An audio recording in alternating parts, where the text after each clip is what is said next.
So if you have your Bible, we're going to be in Luke chapter 10. Luke chapter 10 today. If you don't have a Bible, you can use the one in the row that you're in. That's our gift to you. You can take that with you, or you can follow along online at bcnazarene.org/gatherings. Today, as you're turning there, we are starting a new series titled How to Neighbor.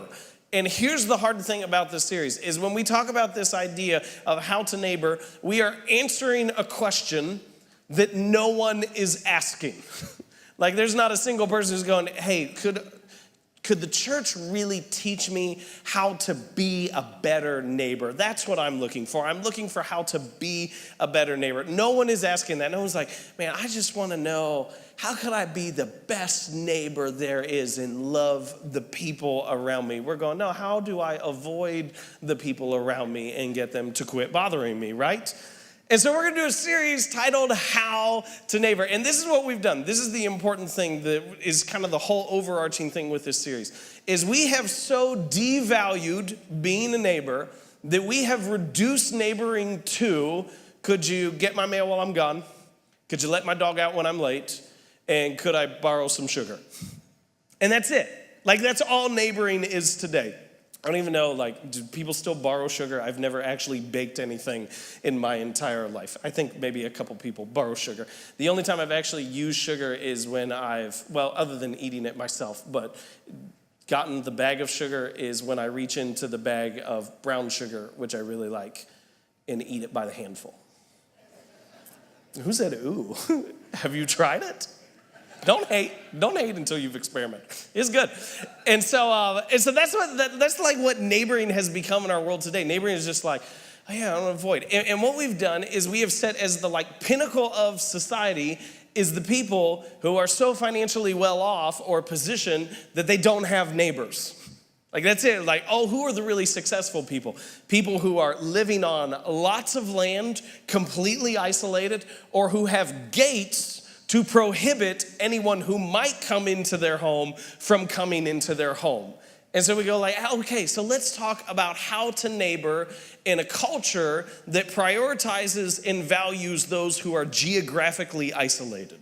Now, I am not going to hate on those who are geographically isolated because I understand this, if we could connect this, that while you can be geographically isolated and yet still relationally connected. Does that make sense? You can be geographically isolated and relationally connected in the same way that you can be geographically connected and relationally isolated. And some of us find ourselves in that spot. My wife is one of the most extroverted people I have ever met in my life, and she has met most of you. And so sometimes I find myself in that position where I'm geographically connected yet have a desire to be relationally isolated because we get home and she's like, hey, our neighbors are out, let's go talk to everyone in the world. And I'm like, tell them I said hi.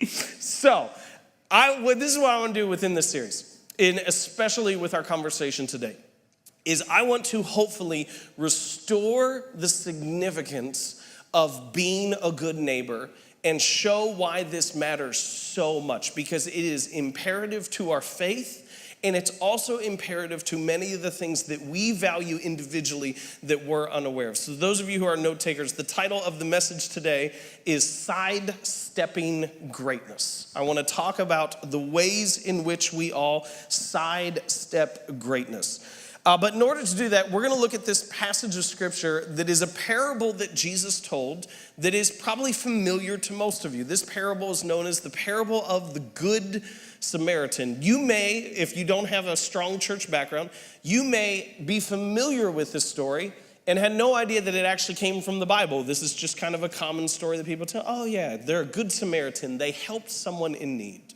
But Jesus actually tells the story in response to a question.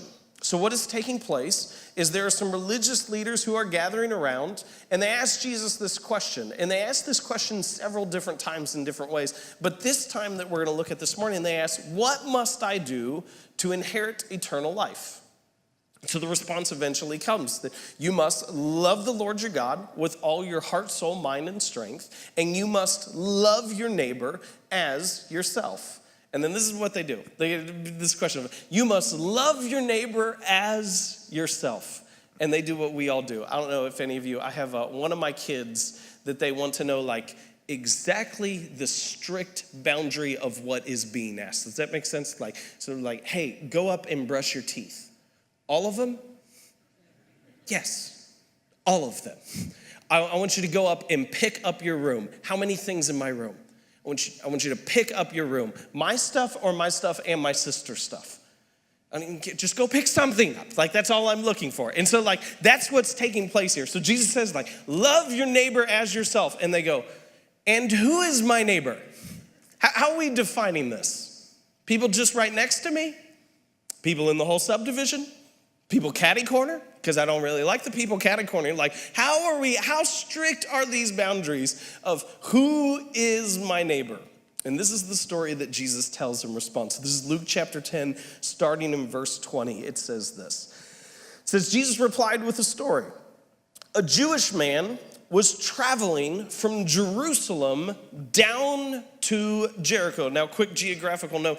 Jericho is actually north of Jerusalem. So it sounds weird that he's traveling from Jerusalem down to Jericho, but it was a decline in elevation. So what he's doing is he's moving from a really good kind of fertile land to a really desolate, dry area. Now, that information, I just want you to hang on to it because it's going to be important in like 20 minutes, okay? So if you can remember that for 20 minutes, it's important that we know that he was traveling from Jerusalem down to Jericho and was attacked by bandits.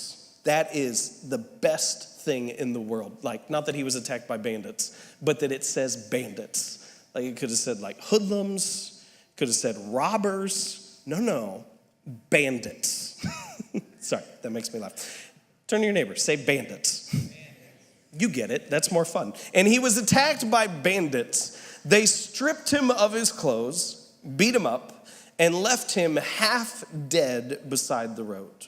By chance, a priest came along, but when he saw the man lying there, he crossed to the other side of the road and passed him by. A temple assistant walked over and looked at him lying there, but he also passed by on the other side. Then a despised Samaritan came along. Now, to give a little context as to why Samaritans were despised, if you're unfamiliar with this. So Jesus is telling this to Jewish people, and Jewish people were very, very concerned about their bloodline, especially in the first century. It mattered a lot that you had two Jewish parents and that you married someone who was Jewish and that your kids were Jewish. What happened was Samaritans were a group of people who had intermarried with a neighboring nation, the Assyrians. And so Samaritans were half Jews. So that's why they were despised. So a despised Samaritan came along. And when he saw the man, he felt compassion for him. Going over to him, the Samaritan soothed his wounds with olive oil and wine and bandaged them. Then he put the man on his own donkey and took him to an inn where he took care of him. The next day, he handed the innkeeper 2 silver coins, that's basically 2 days' wages, telling him, take care of this man. If his bill runs higher than this, I'll pay you the next time I'm here. Now, which of these 3 would you say was a neighbor to the man who was attacked by bandits? Jesus asked. The man replied, the one, he doesn't even say the Samaritan, he says, the one who showed him mercy. Then Jesus said, yes, now go and do the same. He's saying, you got it, you're right. It's the one who acted. So I want to summarize the whole parable in the question that Jesus answers into this really simple statement, okay? So the question is, and who is my neighbor? And what Jesus responds with is that a neighbor is not defined by proximity, but by action. A neighbor is not defined by those who live nearby you, but by someone who acts. And maybe, just maybe, Mr. Rogers had it right all those years ago when he asked, won't you be my neighbor? Because you can only be a neighbor. You cannot define a neighbor. That is only the person who acts who gets classified as a neighbor. Now, I want to pause right there, and thus ends all of the teaching portion of this message. So anything that you needed to learn, you have now learned. Got it? Good. A neighbor is not defined by proximity, but by action. Everything you need to know in terms of the answer to the question that the religious leaders asked, who is my neighbor? You now know. Proximity, not proximity, action. You can only be a neighbor. You cannot define a neighbor. Here's my guess, is that now that you know that, there is not a single one of us who's going to walk out of these doors this morning and go, man, that cut me deep. That spoke to me. Not proximity, action. I really need to act on that. I feel motivated. I feel like I need to do something. Like, it's time. Come on. Let's get the cookies. Let's set fire to the bag of extra. No, I'm just kidding. I just realized that anyone who goes back and watches this message online on YouTube won't get the context of the quiz that we had earlier and think, why is he talking about flaming bags of excrement in the middle of the message? I'm not going to give context. We'll just keep going with it. But I don't think there's any of us who are going to walk out and be like, oh yeah, that's it. That's what I needed to know. And the reality is that there is more to this parable than we give it credit for. And there is more at stake than we typically realize.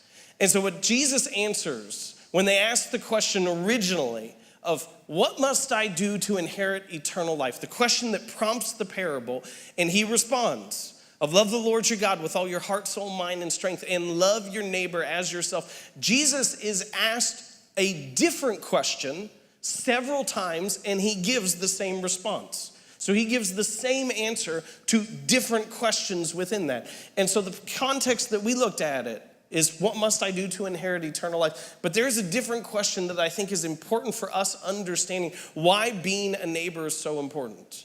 In Matthew's account of Jesus' life, this is the question that Jesus is asked. So when he responds, love the Lord your God and love your neighbor as yourself, the original question was, teacher, which is the greatest commandment? Which is the greatest commandment? At stake here is not just eternity, but at stake here is actual greatness. And so the question originally is, teacher, what must I do to be great? What does it require of me? What do I have to engage in order to be great? What does it take? And Jesus' response is about being, not just living next to, but being a neighbor. Now, I don't know about you, but there's nothing within my life that said, you know what I want to do? I just average. That's what I'm looking for. I just want average. I don't know about you. How many of you have thought that? Like, wake up in the morning and like, what do you want out of the day today? Mediocre. What do you want your marriage to be like? Just barely getting by. I would love that, to see someone who was actually really honest, if that was the case at a wedding ceremony. Stand up next to someone, exchange rings, share vows. I promise to barely get through the day with you. To mutter under my breath, but not out loud because I don't really want to get in trouble or make things better. Like, none of us are within that spot. None of us are going like, what do you want out of a job? Go for the job interview. Where do you see yourself in 5 years? Probably here, same spot. That's really what I'm looking for. If I could just do barely enough not to get fired, but not enough to get more work. That's what I'm hoping for out of this job within this moment. No, none of us say that.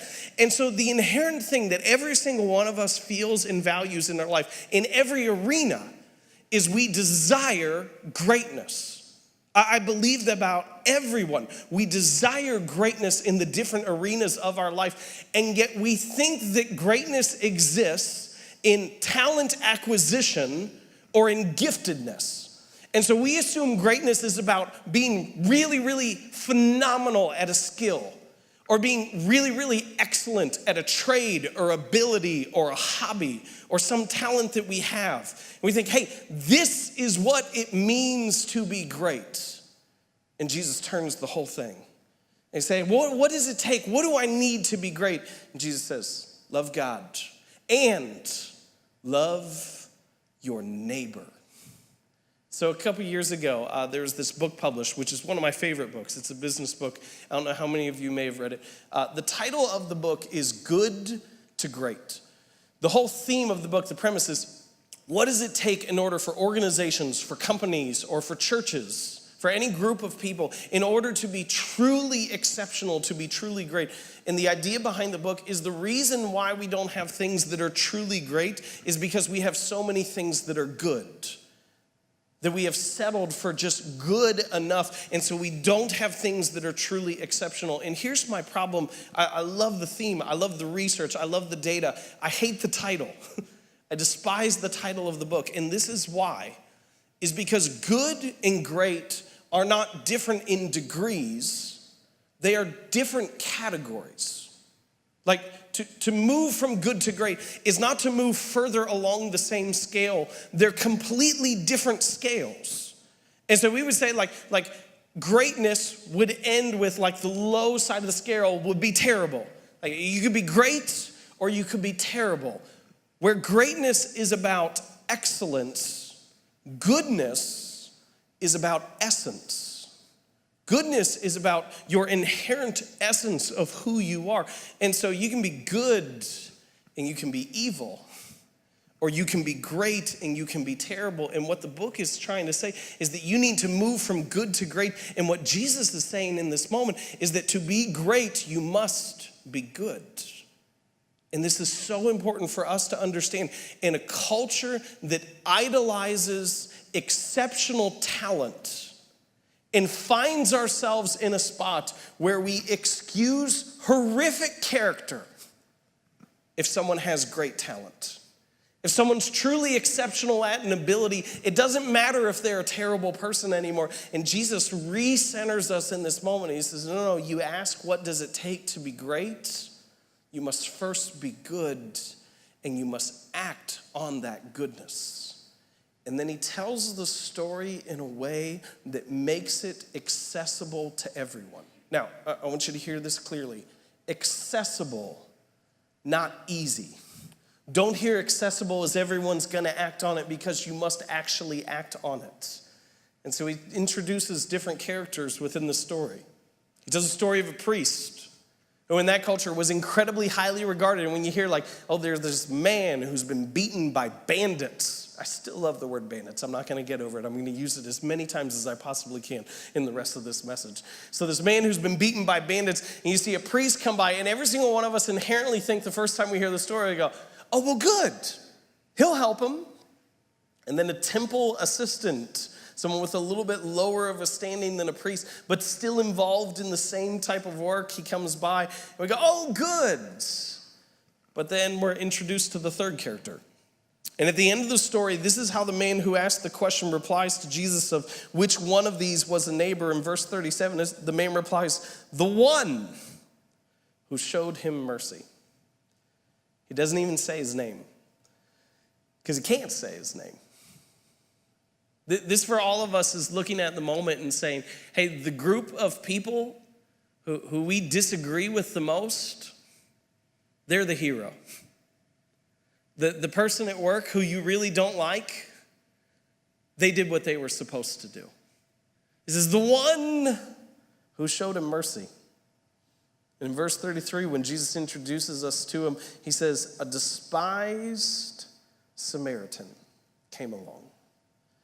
And then all of a sudden in this spot, the despised Samaritan, the one who we can't even name, is lifted up as the hero of the story.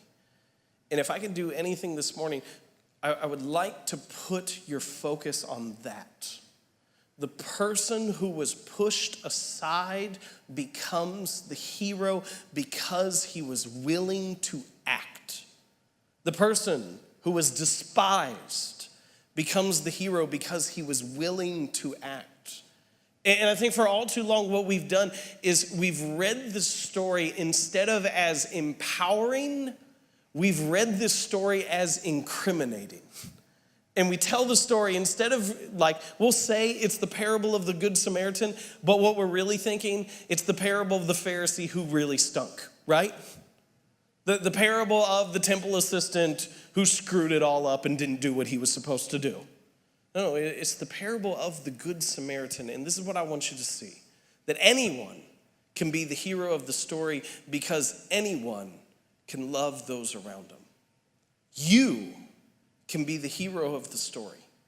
Your path to greatness is right there before you.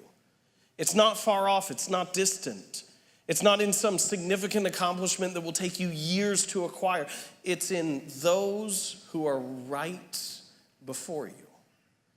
In order to understand that, we must see the scene of the crime and what exactly takes place in this moment. So the parable says this. It says that there was a road that went, the man was going down from Jerusalem down to Jericho. In my head, I just picture some guy walking along the interstate. I don't know where your imagination goes, but that's what immediately like, okay, he's just walking along.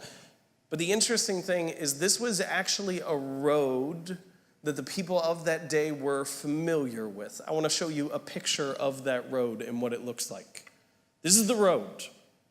This is the actual road from Jerusalem down to Jericho. And the interesting thing about this road is there is a piece of the road that is known as the Bloody Pass. This was a part of the road that was particularly treacherous, in which people were often robbed. And so when Jesus tells the story of a man who goes from Jerusalem down to Jericho and is robbed by bandits, they would have immediately pictured the Bloody Pass. They wouldn't have had some distant imagination. They would have known the scene. They would have walked the road. They would have known exactly what was going on. Now, this is the thing that I think is hilarious about the story. You see this road. What does it say the priest did? He passed by on the other side. Do you see the road? He passed by on the other side. I had always assumed like this is like, man's there. He's got like 40 feet of clearance. He walks safely to the other side, passes by on the sidewalk. It's no issue. No, there's like, you can't even fit two people standing beside each other. And he passed by on the other side. So can we do this? Can we take the people out? Imagine this. You're walking along that road. Now, if someone has been beaten and robbed, they're not going to be like, right? They're not going to be like curled up safely on the side, roll over as far as they can to the other side of the road to make sure people can pass by safely. No, absolutely not. He sprawled out in the road. And so in order for the priest to actually move past him, he would have literally had to step over him. He would have had to move as far as he could to the side of the road, actually walking off the road to get past him. And what we see in the story is fascinating in terms of the reaction, in terms of how it comes to us today. While the robbers, the bandits, were willing to beat the man up, while the priest and the temple assistant was willing to pass him up, the Samaritan was willing to pick him up. And here's my belief, is that your greatness could be found in what you've been sidestepping, in the thing that you've been avoiding, in the thing that you've been walking around, in the thing you've been attempting not to deal with, not to handle, is actually where you can be truly great. Instead of thinking of it as some distant thing that you have to pursue or you have to become or some distant place that you have to go, it's in the context of the things that are taking place right before you. And so if I could encourage you to do anything this morning, is to take the thing that you've been passing up and instead choose in this moment to pick it up. Instead of saying, hey, I'm going to sidestep this, I'm going to work my way around this, I'm going to do everything I can not to engage in this moment. Instead, to have the courage and conviction to say, this is where greatness is found. And so I'm going to pick it up. And it may be a phone call that you need to make. It may be a person who you need to engage with. It may be a conversation that you've been putting off that you need to have. It may be someone who needs help, who is right before you, who you would rather pass by on the other side. And my fear for us is that the greatness that we desire, the greatness we long for, the greatness that we've imagined, we're actually stepping over it over and over again because the people who need us the most are right there in front of us. And if we could approach life with an understanding of don't pass it up, just pick them up. Don't sidestep that. Engage in the moment. Do what's there before you, that we could truly find greatness in these moments. Now, in just a second, we're going to share with you a story of a couple who was part of our congregation who did exactly that. And there was a part of me that wanted, when we first heard the story, go, man, if we tell that story, people are going to take it the wrong way, and they're going to say, oh, this is what we all have to do, and it's going to become like a political thing, and go, oh, they shouldn't even do that. They shouldn't have even been there. They shouldn't have even asked. That's not correct. That's not right. And I realized in the moment I was doing all the things that the people who asked Jesus the original question were doing. They were trying to justify. They were trying to avoid. And so this is what I would like to do. I would like, if we could, for 5 minutes, ignore political policy beliefs, not make this a macro thing, not make this an everyone thing and has to be and everyone must do this, and make it into all that. But if we could, just for 5 minutes, make this individual, make this personal. And if you would hear this story through the context of how would you feel if you were the man who was beaten up? What would you want someone to do for you? Because the original command is to love your neighbor as yourself. And to hear the story that we're about to hear just as a human would, and not someone with an agenda. So let's take a look. My name is Micah. My name is Sharisa. We've been attending BCN for a few months now. So it was Father's Day. We had just come out of church. I came out into the parking lot. We noticed a family out there that was in need. They were holding up a sign, and it said, father of 5 needs help. So I immediately went over to them, and I started talking to them. And there was a little bit of a language barrier. English was definitely not their first language, but I noticed that they had several kids in the van. And I said, what do you need? Do you need, snacks? Do you need food? I noticed that there were 2 babies in the van. I said, do you need diapers? Do you need wipes? Do you need formula? Then the mother finally said, yes, we need all of that. So we quickly drove to Walmart and loaded up. I bought all the formula that they had in stock of the special kind of formula the baby needed because she was only 2 weeks old. And then they couldn't believe everything that we brought back to them. So once I got them in contact with somebody that could, find out a little more information from us, we found out that they lived in California, that they had to drive to New York to appear in immigration court. That's all I really know about that. But then on the way back, they went into labor, and they essentially got stuck in Ohio. They were waiting for the birth certificate, and when it came down to Father's Day, this guy had nothing left. They had spent their last dime on getting the vehicle to where it was drivable, because I guess it had broken down further. And, this was his kind of final cry for help to God, if you will. So I was able to get in touch with the church, and they were able to come alongside and support us, which allowed us to get the repairs they needed for their vehicle and get them on the road. And we had met them Father's Day Sunday, and we had them on the road by Friday evening, and they let us know on the next Tuesday that they'd made it safely to California.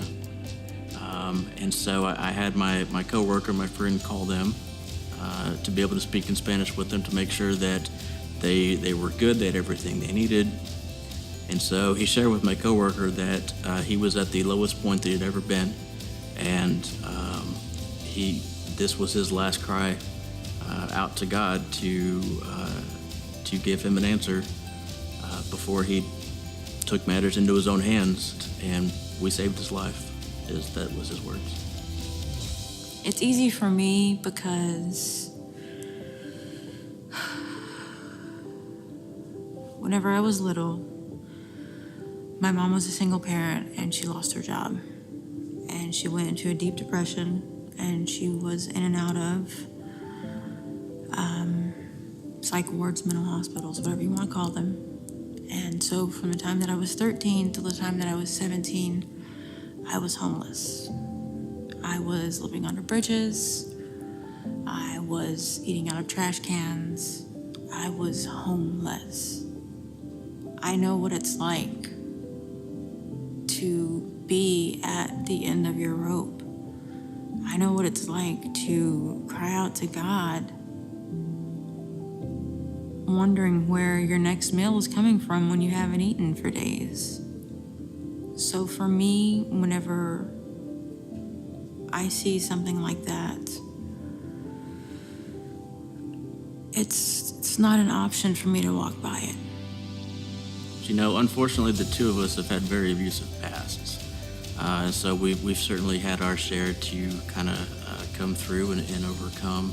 The part about the parable of the Good Samaritan that speaks to me is the part that says, and then a despised Samaritan came by and had compassion. And what that tells me is, my translation is, and then somebody came by who really understood what it felt and what it meant to be in that position, to be beaten and robbed, and had compassion. And so the biggest question people like to ask is, why do bad things happen to good people? And the question we should be asking is, how can I move forward from this, and whose life is God going to change through my compassion because of what I was able to recover and heal from?